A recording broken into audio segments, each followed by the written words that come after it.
안녕하십니까, 김주성입니다. 함께 읽는 성경 말씀 시작합니다.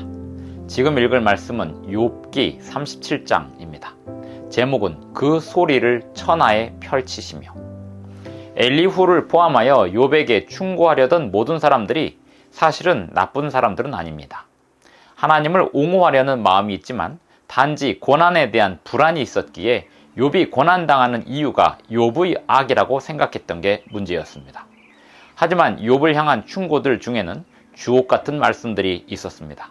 그리고 가만히 생각해보면 욥이 하나님의 말씀을 들을 수 있는 준비를 시켜주는 역할도 있었습니다. 엘리후는 말합니다. 하나님의 음성은 그 소리를 천하에 펼치신다고. 가만히 서서 하나님의 오묘한 일을 깨달으라고. 스스로 지혜롭다 여기지 말고 하나님을 경외하라고 말합니다.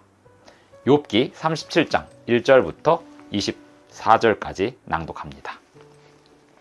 이로 말미암아 내 마음이 떨며 그 자리에서 흔들렸도다. 하나님의 음성 곧 그의 입에서 나오는 소리를 똑똑히 들으라. 그 소리를 천하에 펼치시며 번갯불을 땅끝까지 이르게 하시고 그 후에 음성을 발하시며 그의 위엄찬 소리로 천둥을 치시며 그 음성이 들릴 때에 번개를 멈추게 아니하시느니라. 하나님은 놀라운 음성을 내시며 우리가 헤아릴 수 없는 큰 일을 행하시느니라. 눈을 명하여 땅에 내리라 하시며 적은 비와 큰 비도 내리게 명하시느니라. 그가 모든 사람의 손에 표를 주시어 모든 사람이 그가 지으신 것을 알게 하려 하심이라. 그러나 짐승들은 땅속에 들어가 그 처소에 머무느니라. 폭풍우는 그 밀실에서 나오고 추위는 북풍을 타고 오느니라. 하나님의 입김이 얼음을 얼게 하고 물의 너비를 줄어들게 하느니라. 또한 그는 구름에 습기를 실으시고 그의 번개로 구름을 흩어지게 하시느니라. 그는 감싸고 도시며 그들의 할 일을 조종하시느니라. 그는 땅과 육지 표면에 있는 모든 자들에게 명령하시느니라. 혹은 징계를 위하여 혹은 땅을 위하여 혹은 긍휼을 위하여 그가 이런 일을 생기게 하시느니라. 욥이여 이것을 듣고 가만히 서서 하나님의 오묘한 일을 깨달으라. 하나님이 이런 것들에게 명령하셔서 그 구름의 번개로 번쩍거리게 하시는 것을 그대가 아느냐. 그대는 겹겹이 쌓인 구름과 완전한 지식의 경이로움을 아느냐. 땅에 고요할 때의 남풍으로 말미암아 그대의 의복이 따뜻한 까닭을 그대가 아느냐.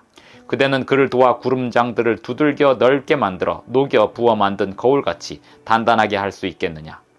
우리가 그에게 할 말을 그대는 우리에게 가르치라. 우리는 아둔하여 아뢰지 못하겠노라. 내가 말하고 싶은 것을 어찌 그에게 고할 수 있으랴. 삼켜지기를 바랄 자가 어디 있으랴. 그런즉 바람이 불어 하늘이 말끔하게 되었을 때 그 밝은 빛을 아무도 볼 수 없느니라. 북쪽에서는 황금 같은 빛이 나오고 하나님께는 두려운 위엄이 있느니라. 전능자를 우리가 찾을 수 없나니 그는 권능이 지극히 크사 정의나 무한한 공의를 굽히지 아니하심이니라. 그러므로 사람들은 그를 경외하고 그는 스스로 지혜롭다 하는 모든 자를 무시하시느니라. 욥기 37장 1절부터 24절까지 낭독했습니다. 엘리후의 말을 끝으로 욥을 향한 충고가 마칩니다. 38장에서는 하나님께서 폭풍우 가운데 욥에게 말씀하시기 때문입니다. 엘리후는 욥에게 충고하고 싶었습니다. 엘리후의 충고들 가운데는 하나님의 지혜를 사람이 어찌 알 수 있겠느냐라는 이야기가 본장에 담겨 있었습니다. 욥의 잘못을 지적하려는 엘리후의 태도가 잘못되었긴 했지만 욥에게 하나님의 지혜를 생각해보라 라고 하는 이 논조는 바른 논조였습니다. 욥을 향한 충고들이 주옥 같은 말씀들이 매우 많이 있었습니다. 욥을 향해 충고하려는 태도에 동기에 또는 관점에 잘못된 점이 분명 있었지만 그 욥을 향한 충고들 중에는 주옥 같은 말씀들 또 귀한 말씀들 인용 그리고 말씀들이 있었음을 우리는 주목해 볼 필요가 있습니다. 욥은 이 모든 말씀들을 토대로 하나님의 말씀을 들을 수 있는 준비를 하기도 했던 것 같습니다. 하나님께서 하시는 말씀들 가운데 천연계를 통하여 주시는 귀한 교훈들 그리고 이 천연계 속에 담겨있는 하나님의 놀라운 지혜를 사람이 다 알 수 없다는 그 말씀이 욥에게 들린 걸 보면 하나님께서 욥에게 주신 지혜이기도 하지만 사람들이 욥에게 했던 그 말들도 욥이 잘 받아들였을 것이라고 생각을 할 수 있겠습니다. 엘리후는 이렇게 말합니다. 그대는 겹겹이 쌓인 구름과 완전한 지식의 경이로움을 아느냐. 땅이 고요할 때 남풍으로 말미암아 그대의 의복이 따뜻한 까닭을 그대가 아느냐. 하나님께서 하시는 일을 사람이 다 알지 못한다.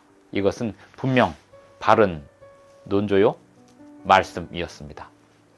욥이 괴로운 가운데 이런 말들을 들어야 했지만 욥은 그 말들 속에서 하나님의 말씀을 들을 수 있는 준비도 했다는 사실을 우리는 생각해 볼 수 있다는 것이 오늘 말씀의 교훈이 되겠습니다. 기도하시겠습니다. 하늘에 계신 우리 아버지, 오늘도 우리에게 새날 주셔서 감사합니다. 우리에게 주시는 모든 귀한 말씀들, 그리고 우리 주변 사람들을 통해서 들려주시는 말씀들 우리가 잘 분별하고 깨달아 알 수 있도록 도와주시고, 괴로운 가운데 듣기 싫은 말처럼 들리는 충고들조차도 주님의 귀한 말씀을 담고 있을 때 분별하여 취할 수 있도록 도와주시옵소서. 예수님의 이름으로 기도합니다. 아멘. 감사합니다. 오늘도 행복한 하루 되시기 바랍니다.